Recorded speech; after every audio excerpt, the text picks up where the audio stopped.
ওমরে ফারুক আমার নবীর গর্দান কাটার জন্য তরবারি নিয়ে দৌড়ায়। আরো দেখি মক্কায় বসে আমার নবী আল্লাহর কাছে দোয়া করেন, আল্লাহ তুমি ওমরের ইসলামের খাদেম বানায় দাও।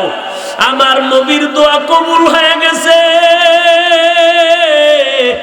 ওমর পথের মাঝে গিয়া বোনের বাড়ি রওনা, নাকি বোন মুহাম্মদের কাছে কালেমা পড়েছে, বোনের সাইজ করব, তারপরে মুহাম্মদ। যখন বোনের কাছে গেল, বোনের কণ্ঠে শুনে কোরআন তেলাওয়াতের আওয়াজ, ওমরের আওয়াজ পাইয়া ভগ্নিপতি আত্মগোপনে চলে গেল। কোরআনটারে বন্ধ করিয়া বোন দরজা খুলল। ওমর ঢুকিয়াই কয়, তুই নাকি মুহাম্মদের হাতে কালেমা পড়েছ। এর এলাকার মা বোনেরা ভালো করে শুনে নাও।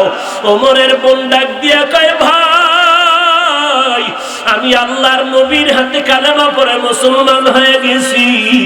ওমর ডাক দিয়া কয়, কালেমা ফিরে দাও। বোন ডাক দিয়া কয়, ভাই এমার্জেন্সি রোগী ঔষধ খাইলে তো শিরায় উপশিরায় মিলিয়া যায়, আর ঔষধ ফেরত চাইলে দেওয়া যাবে না। আমি ছিলাম জাহান্নামের একজন, নবীর হাতে কালেমা পড়ে আমি কালেমার ট্যাবলেট সেবন করেছি। আমার রন্ধ্রে রন্ধ্রে এখন আমার নবীর মুহাব্বত। এখন যদি কালেমা ফিরে চাও দেওয়া যাবে না, পারলে তুমি আমার হাতটা কাটিয়ে দাও, আমার পা কেটে দাও, তারপরও কালেমা ফিরাইতে পারবো না। ওমর মেজাজটা গরম করে তরবারিটা বের করিয়া মনের রাগে তরবারির উল্টা পিঠ দিয়া বোনের উপর আঘাত করা শুরু করলো। বোনের নরম শরীরে তরবারির আঘাত লেগে রক্ত পড়িয়া জমিনটা লাল হয়ে গেল। বোন মাটিতে গড়াগড়ি খায় আর কান্না করে আর বলে, ভাই আজকে জানো আমার মা নাই, আমার বাবা নাই। আমার মা বাবায় যদি আমার পাশে থাকতেন, আমার আপন ভাইও যদি কেউ পাশে থাকতো, ওরে 1000 মানুষ আমার পাশে থাকলে যেই শান্তি না পাই, আমার জোরের আপন ভাই থাকলে কলিজা ঠান্ডা হয়ে যায়। আমি আমার ভাই হারা বড় ইয়তীম। এরে ভাই তুমি আমারে যত মারো কালেমা ফিরাইয়া দিব না। আমার মরণ হয়ে গেল, কোনো দুঃখ নাই। বোনের মায়ার কান্না দেখিয়া ওমরের অন্তরে মায়া লাগছে। ওদিকে তো আমার নবী কাঁদতেছেন, ও আল্লাহ ওমরের তুমি ফিরাইয়া দাও, কালেমার সৈনিক বানায় দাও রে মালিক। ওমরের তুমি ইসলামের জন্য কবুল করে নাও। এইবার ওমরের দিলটা নরম হয়ে গেল। বোনের রক্ত দেখিয়ে এবার তরবারি ফলায় বোনের মাথার মধ্যে হাত বুলায় কাঁদুন, আর কাঁদিও না, তোমারে আর মারবো না। বলো আমি ঘরে ঢুকার সময় কি আওয়াজ শুনতেছিলাম? বলে কোরআন তেলাওয়াতের আওয়াজ শুনতেছিলাম রে ভাই। বলে আমার একটু পড়ার সুযোগ দিবিনি? বলে তুমি যদি সুযোগ চাও গোসল করে পবিত্র হয়ে যাও। ওমর গোসল করে পবিত্র হয়ে গেল। আল্লাহর কোরআনটা যখন খুললো, ইমানের নূরের বাকি ছিল, দুনিয়ার সৃষ্টিগত নূর তো সিনা আছে, কোরআনের নূরের বড় অভাব। আল্লাহ বলেন নূরুন আলা নূর, দুই নূরের সংমিশ্রণ যখন হয় তখন বাতিটা জ্বলে ওঠে, ইমানের বাতি। নেগেটিভ পজিটিভ যখন এক জায়গায় লাইনে দেওয়া হয় তখন বাতিটা জ্বলে উঠবে। একটা ফেজ আছে আর একটা নাই, বাতি ঠিক মতো জ্বলবে না। ওমর অন্তরে যখন কোরআনের নূর গিয়ে আঘাত করলো, ওমরের চোখের পানি বের হওয়া শুরু হয়ে গেল। এইবার ডাক দিয়া কয়, বোন এই কোরআনের আওয়াজ এত সুন্দর, যেই নবী তোদের কোরআন পড়াইছে সেই নবী না জানি কত সুন্দর। চল ওই নবীর একটু দেখার জন্য আমি যাব। এইবার ভগ্নিপতি ওমরের নিয়ে নবীর দরবারে রওনা। সাহাবায়ে কেরাম দেখিয়া নবীরে গিয়া কয়, নবী ইসলামের বড় দুশমন আসছে, বলেন এখন হত্যা করে দেই। নবীজি বলে, না না, ওমর এখন আমাকে মারার জন্য আসে নাই, নিজেই মরার জন্য আসতেছে। ওমরের নবীর পাশে আসার রাস্তা করে দাও। ওমর আমার মায়ার নবীর চেহারা দেখে পাগল। আমার মায়ার নবীর চেহারা এত সুন্দর, একবার তাকাইলে পেটের ক্ষুধা নিবারণ হয়ে যায়। ওমরের চোখের পানি পড়া শুরু হয়ে গেল, কান্না করে বলে, নবী আমি বড় বেয়াদবি করে ফেলেছি, আমি আর ছিলাম আপনার গর্দানটারে কাটার জন্য, এই তরবারিটা আপনার হাতে নিয়ে আমার কল্লাটা ফালাইয়া দেন, তবে আমাকে কালেমার রশি গলায় লাগায় দেন, আমি কালেমা পড়িয়া মুসলমান হতে চাই। মায়ার নবী কান্না করে বলে, ওমর তোমার হাতটা আমি রাসূলের হাতে লাগাইয়া দাও। ওমরের হাতটা আমার মায়ার নবীর হাতে যখন লাগাইল, চুম্বকের মতো দিকে আমার আল্লাহ তো তাকাইয়া দেখতেছে। আমার আল্লাহর বড় মায়া লেগে গেছে। ওমরের ভিতরে ঈমানের নূর যখন পরিপূর্ণ হয়ে গেল, ওমর কালেমা পড়িয়া ঈমানের দৌলত পাইয়া, ঈমানের স্পিরিট বাড়াইয়া, তরবারি হাতে নিয়া বাইতুল্লাহর কিনারায় দাঁড়াইয়া বলে, এরে মুহাম্মদের দুশমনেরা কই, আমার নবীর দুশমনেরা আয়। আমি 5 মিনিট আগে ছিলাম মুহাম্মদের বড় দুশমন, এখন আমি মুহাম্মদের চিরবন্ধু। আমার নবীর একটা কথা বলবি, ওমরের তরবারি ফয়সালার জন্য যথেষ্ট। এরে নবীর উম্মতের দল, এরে পর্দার আড়ালের মা, স্বামীর খেদমত করো, নামাজ পড়ো, সন্তানগুলো আদর্শওয়ালা বানাও। আল্লাহর কাছে কান্না করো, হে আল্লাহ এমন একটা সন্তানের মা বাবা বানাইয়া দাও, মরণের পরে যেন সন্তান জানাজার ইমামতি করতে পারে রে মালিক। আলেমের মা বাবা হওয়ার তৌফিক দান করো। আমার সন্তানের দ্বারা যেন মানুষ খুশি হইয়া মা বাবার জন্য দোয়া করে, এমন সন্তান যদি চাও গো মা, তোমাকেও আদর্শওয়ালা হতে হবে, তোমার স্বামীকেও আদর্শওয়ালা হতে হবে, তাহলেই তোমার সন্তান আদর্শওয়ালা হয়ে যাবে। ও আমার কলিজার টুকরা যুবক ভাই, আল্লাহর কাছে তওবা করো, আর নামাজ ছাড়বা না, মা বাবাকে কষ্ট দিবা না, আর জীবনে নামাজ বাদ দিবা না, কোরআন পড়া শিখবা, আল্লাহওয়ালা উলামায়ে কেরামের বিরোধিতা করবা না, দেশের বিরুদ্ধে জাতির বিরুদ্ধে ষড়যন্ত্র করবা না। তওবা করার জন্য যদি নিয়ত হয়, খাঁটি তওবার নিয়তে দুটো হাত আল্লাহকে দেখায়া দাও। আল্লাহ সবার হাত কবুল করে নেন, তওবা কবুল করে নেন, তওবার উপরে মজবুত হয়ে চলার তৌফিক দান করেন, আমিন। আলহামদুলিল্লাহি রাব্বিল আলামিন, ওয়াসসালাতু ওয়াসসালামু আলা সাইয়্যিদিল আমবিয়া ওয়াল মুরসালিন ওয়া আলা আলিহি ওয়া আসহাবিহি আজমাইন, ইয়া আরহামার রাহিমিন, ইয়া আরহামার রাহিমিন। আল্লাহুম্মা ইন্নাকা আফুউন তুহিব্বুল আফওয়া ফা'ফু আন্নি। আল্লাহুম্মা ইন্না নাউযু বিকা মিনাল বারাসি ওয়াল জুনুনি ওয়াল জুযামি ওয়া মিন সাইয়্যিল আসকাম। ও দয়ার মালিক, কুদরতের নজর দিয়া তাকায় দেখে এই ময়দানের ভিতরে কত উলামায়ে কেরাম, কত সাদা দাড়িওয়ালা মুরব্বী হাজী সাহেব, আয় আল্লাহ কত যুবক ভাই, কত ছাত্র ভাই, পর্দার আড়ালের কত মা বোনেরা হাত তুলেছেন। আয় আল্লাহ আমরা টাকা চাই না, জাহান্নাম থেকে মুক্তি চাই। গুনাহ করিয়া জীবনটাকে নষ্ট করেছি রে আল্লাহ, মেহেরবানি করে সকলের সব গুনাহগুলো মাফ করে দেন। আজকের আয়োজন কবুল করে নেন, যারা সহযোগিতা করেছে কবুল করে নেন। আয় আল্লাহ আমাদের ভাই, এলাকার বড় পরিচিত মুখ, আমাদের ফারুকী সাহেব বড় কষ্ট করেছেন, ঢাকায় গিয়েছেন।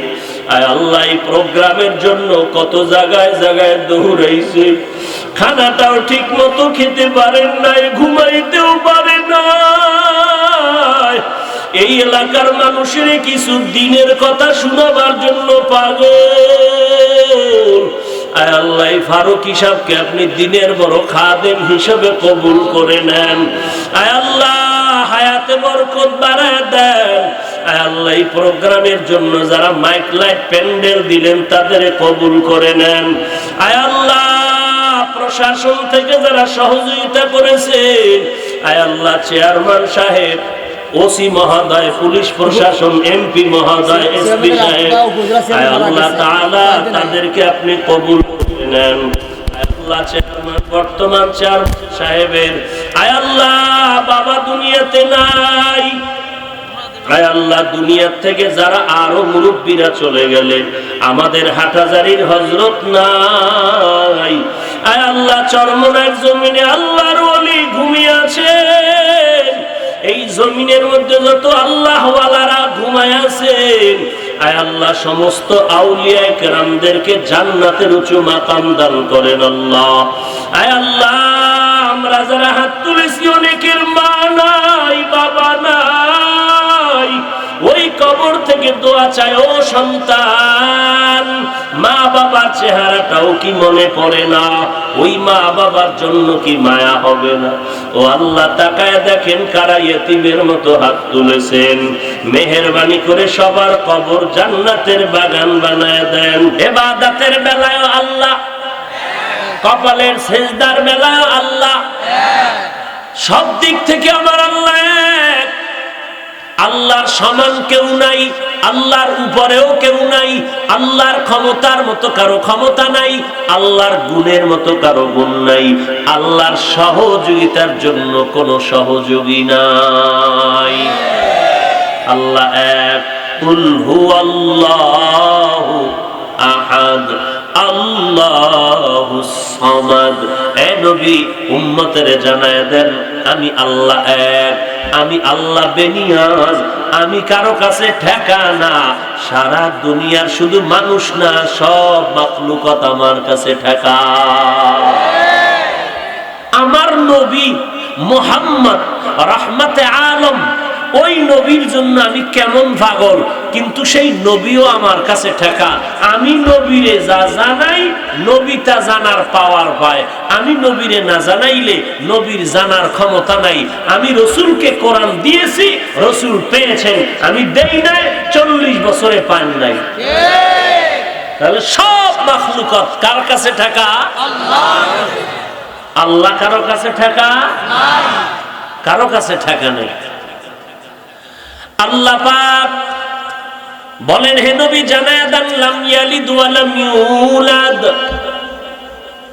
আমি আল্লাহ কারো থেকে জন্ম নেই না, কাউকে জন্ম লাম ইয়ালিদ লাম ইউলাদে উলাইকাস, লাম ইয়ালিদ লাম ইউলাদে উলাইকাস, ওয়ালিদ মাউলুদরা উ খালেকাস। আল্লাহ হলেন এক, এই বিশ্বাসটা অন্তরে রাখার নাম হলো তাওহীদ। আল্লাহর মতো আরো একজন আছে, আল্লাহর সমান কেউ আছে, আল্লাহর সহযোগিতা কেউ আছে, আল্লাহর মর্যাদা জাতের মতো কারো জাত আছে, আল্লাহর গুণের মতো কারো গুণ আছে। এই সমস্ত ধারণার নাম হলো শিরক।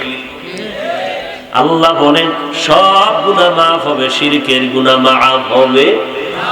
ইন্নাল্লাহা লা ইয়াগফিরু আন ইউশরাকা বিহি ওয়া ইয়াগফিরু মা দুনা যালিকা লিমান ইয়াশা ওয়া মান ইউশরিক বিল্লাহ ফাকাদ ইফতারা ইসমান আযীমা। আল্লাহ সব গুনাহ মাফ করবেন, শিরকের গুনাহ আল্লাহ মাফ করবেন না। এরে নবীর উম্মতের দল, এই আল্লাহ যে এক, এক আল্লাহ ব্যতীত সবগুলো কি আছে আল্লাহ ছাড়া, আসমান জমিন গ্রহ নক্ষত্র, এক কথায় আল্লাহ এক, আর বাকি যত কিছু আছে সব মাখলুকাত। এই সব আসমান জমিন গ্রহ নক্ষত্র লৌহ কলম আরশ কুরসি সব কিছু হলো আলামিন। সবকিছু কি আলামিন, বাংলা অর্থ জগৎ সমূহ। এই টোটাল জগৎ সমূহের জন্য হলেন আমার আল্লাহ রব, আমার রসুল হলেন রহমত। আমার আল্লাহ হলেন রব, রব, রসুল হলেন রহমত। রবুবিয়ত खुदा की आए जहां तक नबूवत मुस्तफा की है वहां तक रबूबियत खुदा की आए जहां तक नबूवत मुस्तफा की है वहां तक। এরে নবীর আশিক উম্মত, মায়ার নবী হলেন রহমাতুল লিল আলামিন। কেমন মায়ার নবী আমার নবী! আসমানের জন্য রহমত, জমিনের জন্য রহমত। রহমত মানে শান্তি নাকি অশান্তি? শান্তি, আযাব না গজব নাকি? শান্তি। শুধু শান্তি আর শান্তি, যেখানে কোনো গজব নাই। আমার নবী কেমন রহমত, ওই নবীর আদর্শটাও কি গজব হবে নাকি? আমার নবী যেমন রহমত, আমার নবীর আদর্শও হবে রহমত। আমার নবীর কথাটার মধ্যেও রহমত, আমার নবীর ইশারার মধ্যে আছে রহমত, আমার নবীর ফর্মুলার মধ্যে আছে রহমত। যারা নবীর এই রহমতুল লিল আলামিনের ফর্মুলা যারা মানবে, খোদার কসম এই জমিনেও তারা বাদশাহ, পরকালেও তারা বাদশাহ। বিপরীত দিকে তাকায় দেখেন, নবী যারা মানে নাই, এই জমিনের পাপিষ্ট ফিরাউন, সাদ্দাত, কারুন, হামান, জগতের পরাশক্তি ক্ষমতার অভাব নাই, টাকা পয়সার অভাব নাই, কিন্তু তাদের পরিণাম ফল দেখে সারা দুনিয়ার মধ্যে একজনের নাম কি পাবেন, যেই সন্তানের নাম মিস্টার ফিরাউন? আছে নাকি আপনাদের এই এলাকায়? কোন বেঈমানের মধ্যে আছে সারা দুনিয়ায়? চিন্তা করেন তো, এত বড় ক্ষমতা, টাকা পয়সা, যেই ফেরাউনের 40 বছর পর্যন্ত কোনোদিন ঠান্ডা লাগেনি, কাশি হয়নি। এই ফেরাউনের নাম নেওয়ার একটা মানুষ জমিনে নাই। যারা যদি কোনে 1 লাখ টাকা দিব সন্তানের নামটা ফেরাউন রাখ, রাজি হবেন না? বাঙালি হইতেও পারে, 1 লাখ টাকা তো কম না কি? কারণ লজ্জা শরম কমে গেছে, তো কমছে না কিছু? লজ্জা নাই দেখেই তো আপন মা তার সন্তানকে দিয়া জেনার ব্যবসা করায়। ইন্ডিয়াতে সোনার বাংলার খবর, তাজা খবর। বাবায় তার আপন মেয়েটাকে হোটেলের মধ্যে ঢুকাইয়া কয়, তুই আজকের জন্য আমার স্ত্রীর মতো। কই গেল লজ্জা, কই গেল শরম? এজন্যই তো পয়গম্বর ১৫০০ বছর আগে বলেছেন, লা ঈমানা লিমান লা হায়া আলা, যার লজ্জা নাই তার ঈমান নাই। আজকে লজ্জা চলে যাওয়ার কারণে মানুষ গুনাহ করতে দ্বিধা করে না। একটা মানুষ আর একটা মানুষের লজ্জা দিতে চিন্তা করে না, ইজ্জত নষ্ট করতে চিন্তা করে না। লজ্জা না থাকার কারণে, আল্লাহর ভয় না থাকার কারণে একটা মা সন্তানের জবাই দেয়, সন্তান মাকে জবাই দেয়। আছে না? না। এরে পর্দার আড়ালের মা, তোমার স্বামী কয় টাকার মালিক, তোমার স্বামীর পাওয়ার কত? ফেরাউনের মতো, নমরুদের মতো? নমরুদের কেমন পাওয়ার, আল্লাহকে মারার জন্য রেডি। কেতনা বড় ইতার যে আল্লাহকে মাইরে ফেলাইব। কথা বুঝেন না? ছাগল যদি কয় যুদ্ধ করুন বাঘের সাথে। এই জন্য আমাদের সমাজে প্রবাদ আছে, আদার ব্যাপারী জাহাজের খবর নিও না। ও রিক্সাওয়ালা ভাই, ট্রাকের সাথে পাল্লা দিও না। মাঝে মাঝে দেয়নি, মেশিন লাগাইছে তো একটু ভিতরে আগুন হয়েছে, আগুন এখন রোডের মাঝখান দিয়ে চলে। ট্রাকওয়ালা এত সাইড চায়, সাইড দেয় না। কত আর সহ্য করবে? হ্যাঁ, পাওয়ার রিক্সার তে কম নি। এক থাপ্পড় দিছে, রিক্সা ঢালে। ড্রাইভার গাছের লাগে বাড়ি খেয়ে আছে, আমরার অর্ধেক নাই। কানতেছে, আমার কপাল খারাপ। রিক্সা তো ভর্তা হওয়ার কায়দা। দুই তিন জনে ধরিয়া কয় তাড়াতাড়ি মিল্লাত ভাম লাগা, কয় ভামে কামায় না, কপাল খারাপ। মালিশ টালিশ করিয়া মোটামুটি যখন সুস্থ হয়ে গেল, এরপরও দেখি রিক্সার ড্রাইভারের কান্না বন্ধ নাই। ভাই আবার কেন কাঁদো? বলে আবার কাঁদি এই জন্য, যেইটা রাখে আমারে ধাক্কা দিয়া রাস্তায় ফালায় দিছে, ওই ট্রাকের পেছনে লেখা দেখেছি আবার দেখা হবে। এই ভয়ে কান্না করতেছি, আবার কখন দেখা হয়, আবার ধাক্কা দিয়া ফালায় দেয়। এরে রিক্সার ড্রাইভার, ট্রাকের সাথে পাল্লা দিও না, সাবধান। এরে সাধারণ মুসলমান, কোরআনওয়ালার সাথে চালাকি করিও না, সাবধান। এরে বেঈমানের দল, আমার নবী রহমাতুল লিল আলামিনের ইজ্জত নিয়ে খেলা করিও না, সাবধান। हकीकत से तू दुनिया बेखबर है, दुनिया की नुमाइश पर नजर है। नमी गोयम के आज दुनिया जुदा बाश, बाहर कारे के बाशी बा खुदा बाश। नमरुद আল্লাহকে মারার জন্য রেডি হয়ে গেল। এই নমরুদ পারলো আল্লাহরে মারতে? ওরে মারতে আল্লাহর কি পরিমাণ কষ্ট হইছে, কথা বলেন না কেন? একটা অসুস্থ মশা মাথার চান্দির মধ্যে গিয়ে বসে বসে ফাঁকে ফাঁকে একটা মিস কল। নমরুদের চান্দি গরম হয়ে যায়, ডাক দিয়ে ডাক্তার তাড়াতাড়ি ঔষধ দাও, ইনজেকশন মারো, কয় কাম হয় না। ওরে হালুয়া পাটি গেলি কই? হালুয়া দাও, আমার মাথা ব্যথা বন্ধ হয় না। ডাক্তার, কবিরাজ, ওঝা সব শেষ। ভাগ্যের চাকা খুলে গেল, সান কপাল হয়ে গেল, জুতার সাথে বাড়ি লাগছে। হঠাৎ করে দেখে মাথার ব্যথা বন্ধ হয়ে গেছে, বলে ঔষধ পেয়ে গেছে। যেমন তেমন কপাল না যে জুতার মধ্যে আমার মাথার ঔষধ আছে, এটা তো কখনো ভাবতে পারিনি। এখন মাথায় জুতা নিয়ে বসে আছে, ধ্যান করে। কিন্তু কতক্ষণ থাকবে এই জুতা টানার জন্য একজন কর্মচারী রেডি করলো। তোর কাজ হইছে শুধু জুতার বাড়ি মারবি, যত জোরে বাড়ি দিবি বেতন বাড়ায়। কেমন সান কপাল আপনি চিন্তা করেন? এটা যেমন তেমন কপাল মনে করেন আপনি? পায়ের জুতা মাথার তালুর মধ্যে লাগা কত বড় ভাগ্যের বিষয়। কর্মচারী জুতা ফেডা করে, কয় কতদিন আর, আমার কি ঘুম নাই খানা নাই, বলে কি করা যায়? যাইতে পারবি না তো কি করা যায়? কয় যা করো, জুতার বাড়ি বন্ধ করা যাবে না। কর্মচারী কার একজন রাখো, রাখ, তুই ঘুমায় যাবি, খানা খাবি, গোসল করবি, আর একজন রেডি, জুতার বাড়ি যেন বন্ধ না হয়।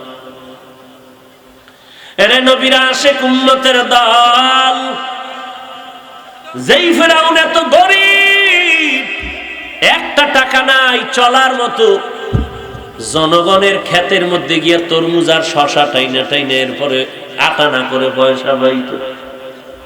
ওই ফেরাউন ক্ষমতার মসনদ পাইয়া নিজেরে খোদা বলে দাবি করল।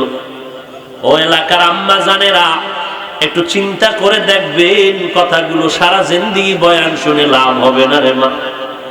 আমিও তো মায়ের গর্ভের সন্তান।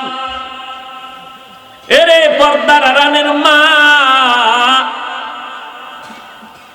আপনিও মা, বড় পীর আব্দুল কাদের জিলানীর মা। ও মা, ও মা, আপনিও মা, হাফেজে কোরআনের মা। ও মা, আলে আলেমের মা ও মা, এই এলাকার মা তুমিও মা। খাজা মঈনুদ্দিন চিশতির মা ও মা তুমিও মা। শাহজালাল, শাহপরান, শাহ মাখদুম, শাহ আমানতের মাও ছিলেন মা, তুমিও মা। নবীজির কলিজার টুকরা ফাতেমা রাদিয়াল্লাহু আনহাও নারী, তুমিও একজন নারী। নবীর বিবি খাদিজাতুল কুবরা রাদিয়াল্লাহু তাআলা আনহাও নারী, তুমিও নারী। ফেরাউনের বিবি আসিয়াও একজন নারী, তুমিও নারী। দেখো ফেরাউন কত বড় বেঈমান, আর তার ঘরের স্ত্রী আসিয়ার কত ভাগ্য। মায়ার নবী রাহমাতুল লিল আলামিন যখন মেরাজে যায়, রওনা হয়ে গেলেন বাইতুল মাকদিস থেকে প্রথম আসমানে, হঠাৎ করে জান্নাতের বেশকের ঘ্রাণ নবী পাইলেন। নবী বলেন, জিব্রাইল, বেহেশতের ঘেরানের মতো লাগতেছে, কোথা থেকে এত সুঘ্রাণ পাই? জিব্রাইল বলে, ও নবী, আপনি যার ঘেরান পাইতেছেন জান্নাতের ওই বান্দি হলো ফেরাউনের স্ত্রী আসিয়ার কবর। কিয়ামতের ময়দানে আসিয়া হবে আপনার জান্নাতের বিবি। এরে পর্দার আড়ালের মা, আপনার মতো কত মা এক ওয়াক্ত নামাজও বাদ দেয় না, বেপরদায় চলে না। ও আম্মা জান, আপনি কি পারেন না 5 ওয়াক্ত নামাজ পড়ে আপনার স্বামীর জন্য দোয়া করবেন, সন্তানের জন্য দোয়া করবেন, আপনার আব্বা আম্মার জন্য দোয়া করবেন? আল্লাহর কসম, ঘরের মা যদি আল্লাহর কাছে নামাজ পড়ে দোয়া করে, ওই ব্যক্তির স্বামী যদি কামাই রুজি করে অল্প টাকায় 1000 কোটি টাকার বরকত হয়ে যাবে। আম্মা জান দোয়া করবে কসু, স্বামী যা কামাই করে আনে পকেট দিয়ে আম্মা জান চুরি কইরা, এরপরে অন্য বন্ধু বান্ধবীর নিয়ে আড্ডা করে। আছে না নাই? স্বামী যদি কোটি টাকাও কামাই করে আর স্ত্রী যদি তার পকেট থেকে না বলে নেয়, কোটি টাকায়ও বরকত ঘরে বিন্দু থাকবে না। যারা এমন স্ত্রী পাইছেন যে আপনার অনুমতি ছাড়া ঘর থেকে বের হয় না, আপনার অনুমতি ছাড়া একটা টাকা খরচ, সেজদা পড়িয়া আল্লাহর কাছে শুকর আদায় করবেন, আপনার ঘর নমুনা জান্নাতের ঘর। এমন একটা স্ত্রী যদি পাইয়া থাকেন আলহামদুলিল্লাহ, না পাইলে আল্লাহর কাছে কাঁদেন, দোয়া করেন। আর যারা বিয়া করবা, বিয়া করবানি যুবক আছে বউ কপালে, মনে হয় না যেই তালে মোবাইল চালাইতে আসো তো বিয়ে পাশের আগে বিয়া পাশ হয়ে যায়। হাসির কথা না, কান্নার কথা, লজ্জায় কান্নার কথা। আল্লাহর কাছে দোয়া করিস, হে আল্লাহ, আমি এমন একটা স্ত্রী জীবনের আপন বানাতে চাই, কিছু পাই আর না পাই, আল্লাহ কোরআনের আওয়াজ যেন তার সিনায় পাই। কি যুবক রাজি আছো? তুই রাজি থাকলে কি হইব? তোমার বাবায় তো নিয়ত করছে 50 লাখ টাকা চায়, কারণ এই টাকার ভিতরে অনেক বরকত। যৌতুকের মধ্যে বরকত না? হ্যাঁ, কি পরিমাণ নারীর উপরে জুলুম করা হচ্ছে। ইসলাম যৌতুককে সমর্থন করে না। বাংলাদেশের সংবিধান যৌতুকের সমর্থন কিন্তু চলেনি। শুধু আপনাদের শৈলকুপা থানাটা পবিত্র আছে। যারা শ্বশুর বাড়ির থেকে এই রকম টাকা খাওয়ার, হারাম টাকা খাওয়ার ইচ্ছা আছে, আধা কেজি পায়খানাও লগে খাইও। পায়খানা খাইলে জাহান্নামে যাবে না, কসম করে বলছি। বাথরুমের পায়খানা যদি গায়ে লাগাও, সাবান দিয়ে ধুবি পাক হয়ে যাবে, কিন্তু শ্বশুর শাশুড়ির চোখের পানি ফেলে একটা টাকাও যারা গলায় পাড়া দিয়ে নিবি, কসম খোদার, আল্লাহর কসম একবার, আল্লাহর কসম দুইবার, আল্লাহর কসম তিনবার, ওই বউয়ের দ্বারা তোর কপালে শান্তি নাই, তোর জীবনের কামাই দ্বারা শান্তি নাই, তোর দুনিয়াও জাহান্নাম, কবর হাসর জাহান্নাম। যেই তালে ঠিক কইছেন কেউ মনে হয় খান না। টের পাওয়া যাইব হাজী সাহেব বিয়ার সময় তাবলিগ করেন আর চরমনাই দৌড়ান, টের পাওয়া যাইব মাইয়া ভোলার বিয়ার সময় দেখ সেডের গানের আওয়াজের ভাওয়ার কত, গায়ে হলুদের নাচন কত আসেনি। আমনে জান্নাত পাইবেন এত সোজা, আল্লাহ ঠেকা আপনার কাছে, আপনার জান্নাত দিতেই হইব। আল্লাহ সব ভাইকে হেদায়েত দান করুন। আমিন। রাগ করতেছেন না, অন্যায় করবেন, রাগও করবেন, তো আল্লাহ করবে কি? হ্যাঁ, ওয়ামা আরসালনাকা ইল্লা রাহমাতাল লিল আলামিন। কেমন মায়ার নবী আমার, কেমন রহমতের নবী আমার নবী, নারীদের জন্য রহমত। এরে পর্দার আড়ালের আম্মা জান, সারা জিন্দেগি বয়ান শোনার দরকার নাই। ফেরাউনের স্ত্রী আসিয়াকে নিয়ে আধা মিনিট বালিশে মাথা লাগাইয়া চিন্তা করলেই দিলটার মধ্যে পরিবর্তন শুরু হয়ে যাবে যে এত বড় পাওয়ারওয়ালা টাকাওয়ালা ফেরাউনের স্ত্রী কেমন করিয়া জান্নাতে আমার নবীজির স্ত্রী হবে। এরে নবীর উম্মতের দল, আপনার স্বামী তো এত বড় টাকাওয়ালা হয় নাই, আপনার স্বামী তো এত বড় ক্ষমতাওয়ালা হয় নাই। আপনার স্বামীর টাকা হালাল নাকি হারাম আপনি যাচাই করে দেখবেন। 5 টাকা যদি হালাল হয়, না জানি আরো 20 টাকা সাথে আছে হারাম।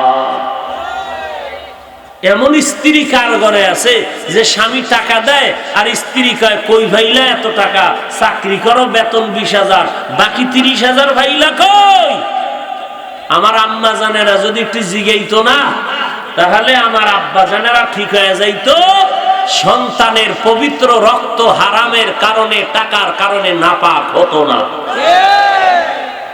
এই যে দোয়া চাইতেছেন হুজুর, সন্তানেরা মা বাবার কথা মানে না, আপনার সন্তানের হালাল খানা খাওয়াইছেননি ঠিক মতো হিসাব দাও। সন্তানের নামটা নবীজির লাইনে রাখছো কিনা হিসাব দাও। সন্তানের কোরআনের শিক্ষা দিছুনি, আদব শিখাইছুনি, কথা কও। সন্তানটারে ডাক্তার বানাও, ডক্টর বানাও, ইঞ্জিনিয়ার বানাও, বিসিএসপিআইজি বানাও। আমরা দোয়া করি তোমার সন্তান জগতের সেরা একজন সেবক হোক, উম্মতের খেদমত করবে। একজন ওসি সাহেব উম্মতের খেদমত করে, আজকে ওসি হইয়া আজকে আমাদের ওয়াজের অনুমতি দেওয়ার কারণে, এসপি মহোদয় ওয়াজের অনুমতি দেওয়ার কারণে আপনারা বয়ানে বৈশা আইসা যেই সওয়াব পাবেন, তারা অনুমতি দেওয়ার কারণে সেই সওয়াবও তারা পেয়ে যাবে। তাহলে এটা তাদের এই ওসি হওয়াটাও তো ভাগ্যের বিষয়, যদি একটু আল্লাহর বান্দাদের সহযোগিতা করে, ঠিক না? আল্লাহ তাদেরকে আরো তৌফিক দান করে। ভাইয়েরা আমার, চিন্তা করা দরকার। একটা সন্তান দুনিয়াতে রেখে যান, মরিয়াও অমর। ফেরাউনের নাম নেওয়ার দুনিয়াতে কেউ নাই, নমরুদের নাম স্মরণ করার দুনিয়াতে কেউ নাই। কোরআন শরীফে যদি আল্লাহ ফেরাউনের নাম না দিতেন, তো দুনিয়ার মানুষ জানতই না যে ফেরাউন নামের একটা অলুমান দুনিয়াতে ছিল। আল্লাহ দেওয়ানে না মানুষ জানে যে ফেরাউন, তাও মাটিতে লাশ গ্রহণ করে নাই। কোথায় আছে লাশ? জমিনের নিচে। কোথায়? কোটি টাকার মালিকে দেখো অভাব হয় না দূর, গরিব ঘুমায় আরাম করে মনটা বাহাদুর। ফেরাউনের লাশটা দেখো মিশর জাদু ঘরে, খায় না মাটি পোকা মাছি সবাই ঘৃণা করে। হৃদয়ে থাকিবে যার নম্রতা সদা, রহমত আসিবে সেথা প্রভুর ওয়াদা। বড়র বড়াই থাকলে দিলে রহমত আসবে না, নিজেকে নিজে ছোট মনে করিও সদা। উঁচু জমিন থেকে পানি নিচু জমিনে যায়, তেমনি খোদার রহমত আসে নম্রতার হৃদয়। ভোগবিলাসের বাড়ি গাড়ি পরে রবে সব, ভোগবিলাসের বাড়ি গাড়ি পরে রবে সব, থাকতে সময় স্মরণ করো আল্লাহ আমার রব, থাকতে সময় স্মরণ করো আল্লাহ আমার রব। আমাদের রব কে? ওই আল্লাহ কত মায়া করছেন আমারে। ছেলে অন্যায় করলে বাবা একবার দুইবার তিনবারের পরে লাথি মেরে তাড়ায় দেয়, কিন্তু বান্দা একটু নিজের আমল নামার দিয়ে তাকায় দেখো, এই মহামারী করোনার মধ্যে দরজায় আটকাইয়া দোকান বন্ধ, ব্যবসা বন্ধ, চাকরি বন্ধ, স্কুল বন্ধ, কলেজ বন্ধ, ভার্সিটি বন্ধ হয়ে গেল। লকডাউনের মধ্যে ঘরের মধ্যে বসে একটা সময় পাইছো 8-9 মাস, জীবনে এই সময়টা পাবা না।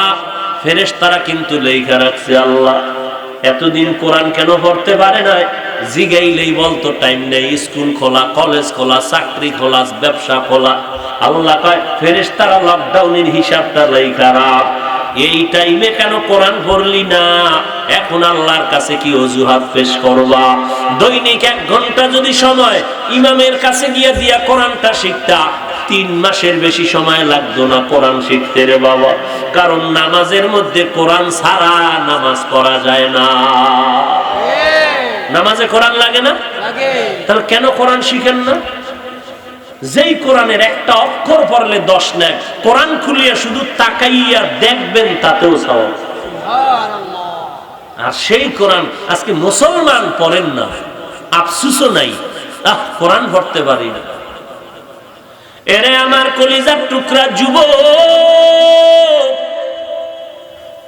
আমিও তো একটা যুবক, তোমার আমার মতো কত যুবক এই জমিনের মধ্যে চলে বাবা।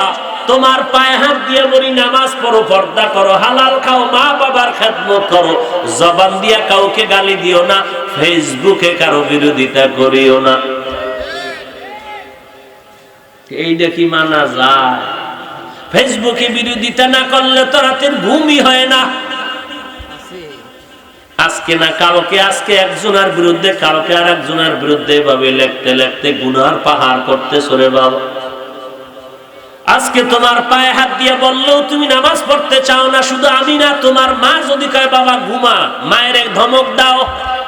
মা যদি বলে বাবা ঘুমায় যা, শরীরটা নষ্ট হয়ে যাবে, এত রাত্র সজাগ থাকো কেন? খানাটা খা, কয় খানা খাবো না, ঘুমাবো না। মা যদি বারবার রিকোয়েস্ট করে, কত সন্তানরা মোবাইলের মায়ায় পড়িয়া মাকে গালি দেয়, আছে না নাই?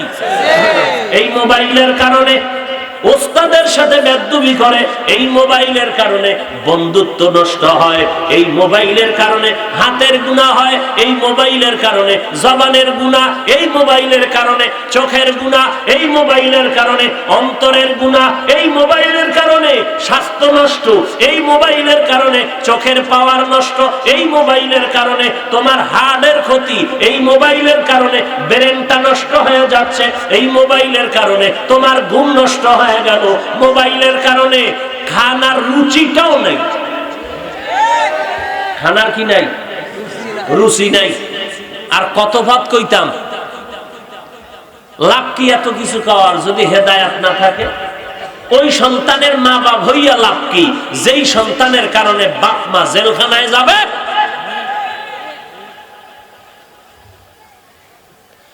এরে আমার কলিজার টুকরা যুবক, তোমার পায়ে হাত দিয়া বলি নামাজ পড়তে চাও না, আর আমার পায়ে হাত লাগবে না। কেউ যদি গোপনে কয় হাফিজ ভাই 1 কোটি টাকা দিব নামাজ বাদ দাও, আমি বলবো না তোমার ইমান কি বলে আমি 1 কোটি টাকার লোভে নামাজ বাদ দিব।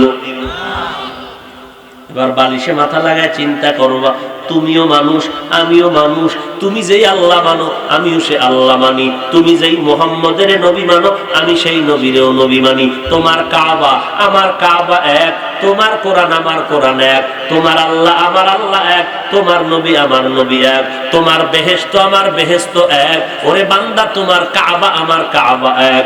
ওরে বাবা তুমি দুনিয়াতে আমি দুনিয়াতে আসছি এক, যাওয়ার বেলায় তোমার আমার হালাত হবে এক। কাফনের 3 ঠান কাপড় হবে সমান, কালার হবে এক। কবরের প্রশ্ন 3টা, আমারও হবে তোমারও 3টা এক। তাহলে তোমারে পায়ে ধরলে তুমি নামাজ পড়তে চাও না, আর আমার কোটি টাকা দিলেও আমি টুপি ফেলতে চাই না, নামাজ ছাড়তে চাই না। কারণটা কি? কারণ আর কিছু না রে বাবা, জাহান্নামের আযাবের ভয়। দুনিয়াতে সূর্যের গরম সহ্য করতে পারি না রে যুবক। কেউ যদি একটা চিমটি দেয় ব্যথা পাই, সইতে পারি না। কিন্তু গুনাহগার হয়ে কবরে গেলে এর থেকে আরো কঠিন জাহান্নামের গরম কি করে সহ্য করব? 2 পার্শ্বের কবরের মাটির চাপ কেমন করে সহ্য করবি রে যুবক? আল্লাহর কোরআন মিথ্যা মনে করিও না, নবীর কথা মিথ্যা মনে করিও না রে ভাই। তোমার আমার মতো বহু যুবক তাকায়া দেখো, স্কুল কলেজে লেখাপড়া করে 1 ওয়াক্ত নামাজও বাদ দেয় না, আছে না নাই? তুমি বালিশে মাথা লাগাইয়া চিন্তা করিও তুমি কেন পারবা না? তোমার আমার মতো যুবক RAB, army, police, BDR, doctor, doctor, professor, engineer, সাংবাদিক, সাহিত্যিক, উকিল, ব্যারিস্টার, কবি, ডিসি, এসপি, আইজি, ব্যবসায়ী, শ্রমিক, চাকরিজীবী যুবকেরা নামাজ পড়ে, ব্যবসা করে, দোকানদারি করে, নামাজ পড়ে, র‍্যাবের চাকরি করে, নামাজ বাদ দেয় না, পুলিশের চাকরি করে, নামাজ বাদ দেয় না, এমপি নামাজ বাদ দেয় না, মন্ত্রীগিরি করে, নামাজ বাদ দেয় না, চেয়ারম্যান, ডাক্তার নামাজ বাদ দেয় না। তোমার মতো যুবক রিক্সা চালায়, নামাজ বাদ দেয় না, ড্রাইভারি করে, নামাজ বাদ দেয় না, মাঠে ময়দানে কৃষি কাজ করে, নামাজের সময় নামাজ বাদ দেয় না। তুমি কেন পারবা না? একটু বালিশে মাথা লাগায়া তার জবাবটা ঠিক করিয়া কবরে যাইও রে বাবা। আল্লাহর কোরআনকে তুমি হাসির তামাশার পাত্র মনে করিও না রে ভাই। সাহাবায়ে কেরামের থেকে বড় আমলওয়ালা আর কি আছে? সেই সাহাবায়ে কেরাম 10 জন জান্নাতের টিকিট পাওয়ার পর মরণ পর্যন্ত শুধু কান্নার আওয়াজ।